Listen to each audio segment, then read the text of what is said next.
Saya Laksda Iwan, seperti apa yang disampaikan tadi oleh Pak Ali, memang betul. Saya dulu juga mulai dari kecil, 90 sampai dengan tahun 2007. Saya mengawaki kapal selam sampai dengan jadi komandan satuan. Saya di Nanggala khususnya mulai tahun 90 sampai dengan tahun 2002. Saya baru pindah ke Kari Cakra sebagai komandan. Perlu rekan-rekan ketahui bahwa 209 1300 ini merupakan kapal yang sangat safe untuk digunakan oleh Angkatan Laut dimanapun seluruh dunia. Untuk menjadi seorang kapal selam tidak semudah langsung mengawaki. Bahwa mereka semua akan menerima seluruh teori-teori yang ada. Sampai dengan bagaimana kita mengatasi kedaruratan. Yang paling fatal pun kita sudah tahu bagaimana caranya. Saya waktu mengawaki Nanggala pun pernah mengalami hal yang serupa, namanya blackout. Tadi saya lupa menjelaskan. Apakah si blackout itu? Ada beberapa macam penyebab. Tapi yang pernah saya alami adalah itu jam 12 malam. Jam 12 malam. Blackout, saya sedang istirahat di lantai 3. Maksudnya lantai 3 itu karena tempatnya tidurnya adalah begini-begini, saya yang nomor 3. Saya langsung lompat.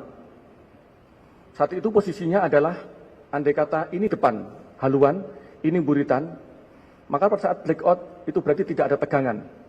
Sama sekali nggak ada tegangan, semua mati. Dan hanya lampu emergency yang menyala di dalamnya.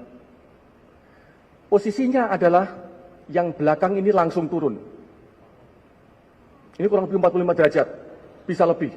Langsung wood begini. Tidak sampai dengan 10 detik, itu sampai dengan 90 meter. Sehingga bisa membayangkan, bapak-bapak ibu semua bisa membayangkan bagaimana posisi blackout saat itu. Padahal kita periskop depth. Ya.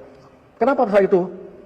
Kemudian saat itu karena maaf, bahasan saat itu masih ada bahasa Jerman, sehingga komandan kapal KKM itu memerintahkan Aleman Voraus. Apa Aleman Voraus? Kita semuanya berangkat ke depan. Tapi karena 45 derajat ini, maka kita merangkak.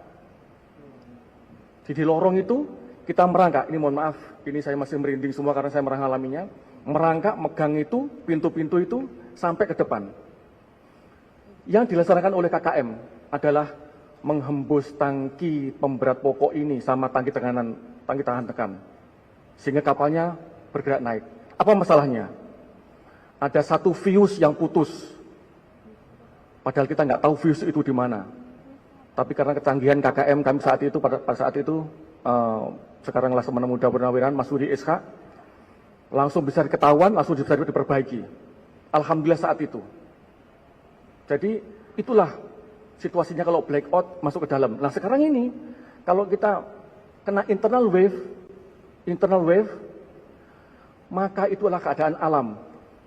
Keadaan alam berarti kalau sudah terbawa sama arus, begini, apa yang dapat kita laksanakan? Nggak ada yang mampu tuh bisa untuk menggunakan keselamatan apapun, nggak bisa. Ingat, dayanya adalah 2 juta sampai dengan 4 juta kubik. Mampukah untuk melawan itu? Mampukah? Kalau begini, bagaimana posisi personilnya kita? Apakah dia masih tempatnya masing-masing? Ingat saat itu mereka masih terjaga semua. Jam 3.30 itu posisi mereka masih di pos tempur masing-masing. Maaf ini sangat saya menggebu-gebu karena saya merasakan bagaimana saya nggak mau istilahnya anak buah saya digini-ginikan karena kesalahan mereka tidak mau saya. Ingat 3.30 mereka masih di pos tempurnya masing-masing karena kapalnya masih posisi persiapan menyelam untuk penembakan. Belum nembak kapalnya. Belum nembak. Jadi masih di posisinya masing-masing. Dia masih di tempat ruang torpedo, dia masih di tempatnya di PIT-nya, pos tempurnya, dia masih di kemudinya, di ruang mesin. Kalau dia sudah bergerak begini, bagaimana posisi anak-anak ini? Gelundung semua, Pak. Gelundung semua, semuanya pasti akan terbawa sini. Cepatkah untuk bisa melaksanakan? Saat itu kalau mesti dia menghembus TPP atau menghembus tangki tahan tekan, sampai seberapa kuat untuk menahan internal solitary wave ini yang diakibatkan segitu besarnya. Nah ini mungkin bisa dilihat kembali nanti bagaimananya Sehingga kita bisa, inilah yang kemungkinan besar bahwa terjadinya seperti demikian, sehingga memberikan gambaran kepada rekan-rekan wartawan juga yang mungkin yang melihat ini, bahwa sebenarnya itulah kondisinya. Saya bisa merasakan bagaimana yang adik-adik kami rasakan semuanya, karena saya juga pernah merasakan bagaimana yang namanya jatuh. Ingat, kalau 800 meter, itu berarti tidak sampai dengan 1 menit kalau mestinya itu langsung turun ke bawah. Kedalamannya ini adalah untuk internal wave ini 180-an meter. Bus begini kalau udah masuk semuanya nggak ada tegangan yang tinggi, nggak ada tegangan untuk menjalankan kapal, maka dia akan terus turun ke bawah. Sehingga bisa dibayangkan. Saya pun tidak mau bicara lebih jauh ke situ karena saya bisa bisa merasakan bagaimana suffernya mereka merasakan itu. Ya, kita nggak mudah untuk mengawaki itu, nggak mudah.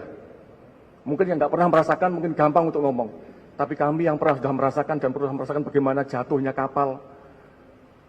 Bahkan kami latihan untuk kapal 209 1400 di Korea ini pun kami latihan sampai begini-begini.